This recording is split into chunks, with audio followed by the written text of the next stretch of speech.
JS 장기 투자. 네, 오늘 찍어볼 영상은 제가 지금까지 많이 말씀드렸던 이제 국내 주식이나 미국 주식에 대한 내용은 아니에요. 그래서 영상 제목에 적은 것처럼 중국과 일본, 호불호가 많이 갈리는 국가들에 대한 투자에 대해서 한번 얘기해 볼까 해요. 저 같은 경우는 이제 중국 같은 경우에는 메리츠 자산운용의 차이나 펀드를 투자하고 있고요. 연금저축 계좌로. 그 다음에 미래에셋을 통해서 이렇게 보이는 차이나 전기차 소렉티브 요거를 조금씩 모아가고 있고, 이 차이나 전기차 같은 경우는 최근에 좀 많은 양을, 좀 의미 있는 수량을 계속 구매하고 있는 그런 상태예요. 그리고 일본 같은 경우는 뭐 제가 이전 영상들도 많이 올렸지만 제트홀딩스 딱 그거 하나만 투자하고 있고요. 그와 더불어서 지금 이렇게 엔화가 저평가돼 있는 이런 시대에 엔화 자산에 투자를 할 때 어떤 기업이 좀 좋을까? 그리고 제트홀딩스처럼 내가 잘 모르고 좀 위험성이 강한 기술주보단 배당을 잘 주고 또 자산 가치 대비 저평가되어 있는 기업은 뭘까? 이거를 하나를 한번 찾아봤어요. 그래서 그거를 한번 같이 말씀드려 볼까 해요. 그래서 먼저 오늘이 지금 6월 7일이죠. 6월 7일인데 오늘 매수한 기록을 보시면 이렇게 차이나 전기차 소렉티브를 매수한 걸 볼 수 있어요. 그래서 수량이 그렇게 많진 않은데 이거와 더불어서 지금 계속해서 차이나 전기차는 이제 계속 떨어질 때마다 조금씩 사고 있어요. 지금 제가 매수한 평단가가 1,700원인가 그 정도인데 지금 오늘 이렇게 9,000원대까지 떨어진 걸 보니까 참을 수가 없겠더라고요. 그래서 이렇게 조금 매수를 했고요. 매수한 금액은 이제 이렇게 신성인지, 최근에 신성인지가 거의 11% 정도까지 수익률이 좀 났는데 요거 조금 팔고, 그리고 좀 정체돼 있는 대학약품 같은 경우도 약간의 수익률을 내고 판 다음에 그 금액으로 뷰억스나 이렇게 차이나 전기차를 매수한 내역을 보여드릴 수 있을 것 같아요. 두 번째로 제트홀딩스 같은 경우는 이제 일본에서죠. 첫 번째 배당금을 받았어요. 그래서 여기 나오는 것처럼 키움증권을 통해서 제가 일본 주식을 매수하고 있고, 제트홀딩스 이렇게 수량은 나오지 않는데 여기에는 어쨌든 배당금은 6,672엔 엔화이고요. 그리고 한국 돈으로 치면 뭐 1,000원이라고 대충 쳤을 때 66,000원이고 세후로 56,000원. 근데 지금은 1,000원이 아니니까 사실상 거의 5만 원 초반대 그런 배당금을 받았다 할 수 있어요. 그래서 제트홀딩스는 1년에 한 번밖에 안 주는데 굉장히 배당금이 작은 편이고요. 이렇게 제가 일본 주식에 투자하고 있는 것도 배당금 내역을 통해서 알려드릴 수 있을 것 같아요. 그래서 관련해서 일본 주식, 그 중에서도 이제 기술주 말고 또 어떤 기업이 좋을까 한번 저도 일본 기업들을 많이 뒤져봤는데요. 사실 일본 기업은 100주 단위로 거래를 하게 되기 때문에 우리가 누구나 아는 뭐 닌텐도나 도요타 이런 것들은 굉장히 좀 그 살 수 있는 금액이 커야 돼요. 제가 알기로 닌텐도 같은 경우가 5천만 원, 거의 6천만 원 이 정도의 금액이 있어야지 닌텐도에 투자를 할 수 있거든요. 한 주당 가격이 비싸기 때문에. 그래서 한 주당 가격이 낮은 회사들 중에서 찾다 보니까 이렇게 나온 게 일본 우정 이라는 기업이에요. 그래서 이 이름을 보시면 잘 아시겠지만 일본 우정은 이제 일본 우체국이라 할 수 있고, 우리나라 우체국이라 생각하시면 되는데 약간 우리나라 뭐 택배 이런 쪽보다는 일본은 이제 보험 쪽으로 굉장히 일본 사람들이 우체국 보험을 많이 들고 있다고 하고요. 또 예금도 우체국을 굉장히 신뢰를 해서 일본 사람들이 이렇게 돈을 우체국에 많이 갖다 놓는 경우가 많다고 해요. 그래서 주가가 지금 한 주당 999엔이고요. 거의 뭐 1,000원 정도인 건데, 1,000원이 아니죠. 9,000원인 건데 거의 10,000원 정도 하는 건데, 우리 한국 돈으로 치면은 이거 100주면은 거의 100만 원 정도 되는 거겠죠. 근데 엔화가 지금 싸니까 거의 한 900만 원 정도의 일본 우정 100주를 구매할 수 있어요. 그래서 10년 차트로 한번 가져와 봤는데요. 10년 차트로 봤을 때 굉장히 좀 많이 떨어진 걸 볼 수 있어요. 초기 이제 상장 당시에는 굉장히 좀 비쌌는데 지금은 이렇게 거의 1,000원 이하로, 1,000엔 이하로 떨어져 있는 상태이고, 최근에 한 2020년 코로나 이후에 조금씩 상승을 하고 있는데, 어쨌든 작년 그 고점 부근이었죠. 이렇게 1,400원대, 뭐 1,300원대에 비하면 아직도 비싼 측면을 보여주고 있는 것 같아요. 아직도 저평가된 측면을 보여주고 있는 것 같아요. 그리고 인상적인 건 여기 아래 보시면 아시겠지만 이 시가총액은 32조 정도로 굉장히 큰 편이고, 배당 수익률 쪽이 좀 괜찮은 것 같아요. 배당 수익률이 지금 현재는 주가가 좀 올라서 4.9%인데 900 한 주당 가격이 한 900엔 중반대 오면 거의 5%까지 올라가거든요. 그래서 일본 엔화에 투자하는 것보다 차라리 안전하고 그리고 자산가치 대비 굉장히 저렴한 PBR이 제가 기억하기로는 일본 노정이 0.3인가 0.4 정도밖에 안 되거든요.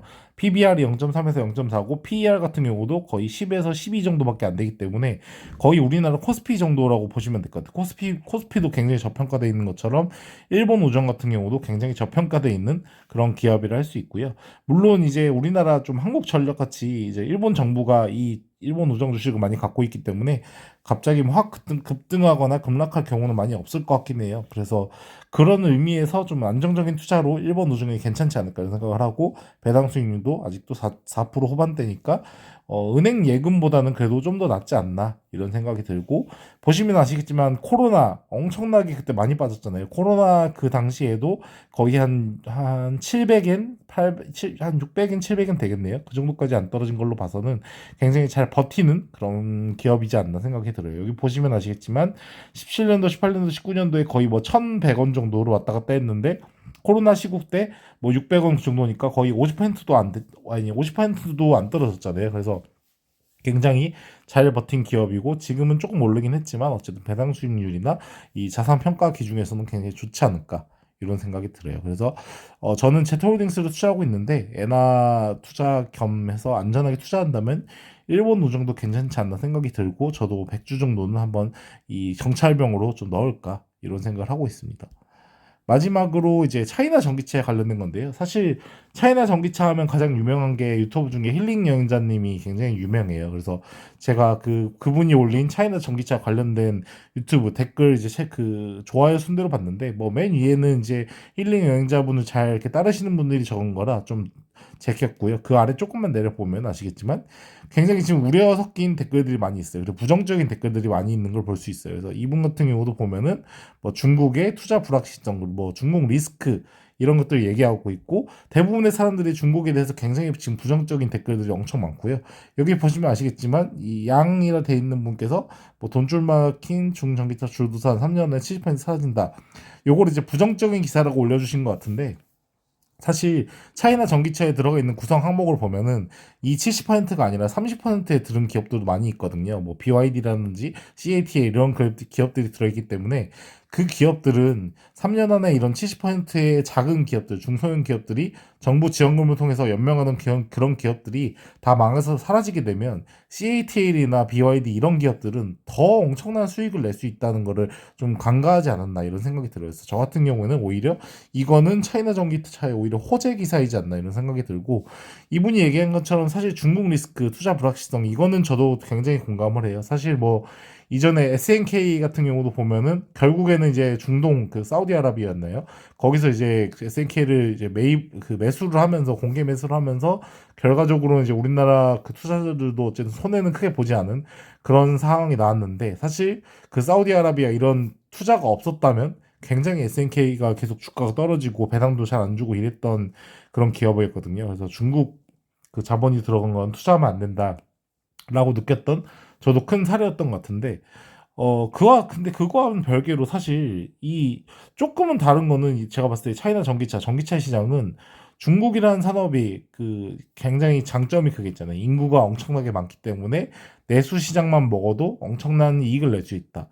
요거는 뭐 누구나 다 아는 사실인데 차이나 전기차에 들어가는 배터리 같은 경우에 이 원자재, 원료, 리튬을 중국에서 다 가지고 있기 때문에 저는 뭐 아무리 뭐 사실 미국 제재가 있고 이렇다 해도 반도체 같은 경우야 워낙에 그 특허 기술이나 그런 제품들 뭐 ASML 같은 그런 광학 기술 같은 게 없으면 상당히 만들기 어렵고 또 우리나라 삼성전자나 SK 하이닉스처럼 굉장히 그런 캐파 만들 수 있는 캐파라든지 그런 능력이 없으면 사실 어려운 시장이 맞는 것 같아요. 근데 전기차 같은 경우에는 사실은 그렇게 사실 엄청난 기술력을 요구하는 것도 아니고 그리고 광물 자체, 원자재 자체가 중국에 있기 때문에 제가 봤을 때는 반도체하고 동일하게 볼 거는 아니라고 생각이 들어서 저는 차이나 전기차를 계속 모아가고 있고 힐링 여행자님의 영상에 달린 이런 부정적인 댓글이 많은 걸 보면서 아 지금이 좀 약간 바닥이지 않나 이런 생각이 들어서 아까 제가 앞에서 보여드린 것처럼 조금씩 계속 구매를 하고 있고 지금 이제 거의 1,000주 목표 달성을 위해서 이제 몇 주 안 남은 그런 상태인 것 같아요. 그래서 뭐 성과급도 받고 뭐 월급도 받고 하게 되면은 차이나 전기차 같은 경우는 얼른 1,000주를 만들어 놓고 조금 더 만약에 하락을 한다면 계속해서 분할 매수를 하면서 요것도 이제 뭐 그 제트홀딩스나 마찬가지로 한 2,000주까지는 모아야 되지 않을까 이런 생각이 들어요. 그래서 저도 뭐 중국이란 나라를 좋아하는 편이 아니지만 솔직히 일본보다도 중국이 더 미운 그런 사람인데 사실은 이제 차이나 그 펀드 메리츠 자산을 통해서 중국에 투자를 하고 있고 이 차이나 전기차를 통해서 중국에 뭐 투자를 하고 있는 만큼 사실 감정적으로는 이 나라가 좋진 않지만 어쨌든 인구나 그런 기술력 그리고 이런 원자재를 고려했을 때 중국 투자를 사실 안 할 수는 없는 게 사실이기 때문에 그래서 저 같은 경우는 이 차이나 펀드나 차이나 전기차에 중국을 투자하고 있고 일본 같은 경우는 제트홀딩스. 사실 근데 제트홀딩스는 우리나라 네이버라고 봐도 사실 무방하기 때문에 한국 기업이라고 생각을 하고 있고요. 요번에 이제 뭐 성과금이나 월급을 받게 되면은 이 일본 우정 그래서 안전하게 일본 우정을 사서 배당 수익률 4% 후반대의 배당을 받으면서 좀 오랫동안 가져가면은 나중에 엔화가 뭐 언젠가는 그 환율이 1,100원, 1,200원 뭐 이렇게까지 올 때가 분명히 있을 거란 말이죠. 그때 이제 일본 우정이 좀 오르게 되면 팔게 되면 주가 차익 플러스 환 차익까지 먹을 수 있기 때문에 굉장히 좋은 투자가 되지 않을까 이런 생각이 들어서 엔화가 지금 900 거의 뭐 40원, 30원 이렇게까지 엄청나게 떨어진 상태인데 이 상태에서 만약에 뭐 800원대까지 떨어진다 하면은 저는 이제 한국 주식보다는 일본 우정을 좀 모아가지 않을까 이런 생각을 하게 됩니다. 네, 긴 시간 동안 영상 시청해주셔서 감사하고요. 제트홀딩스는 정말 배당금이 너무 짠 것 같아요. 제가 작년 이제 1년 동안 되게 많이 모았는데 배당금 자체가 거의 1% 배당밖에 안 주기 때문에 되게 적은 금액인데 어쨌든 5만 원이란 금액을 받았다라고 영상을 남길 수 있을 것 같네요. 예, 감사합니다.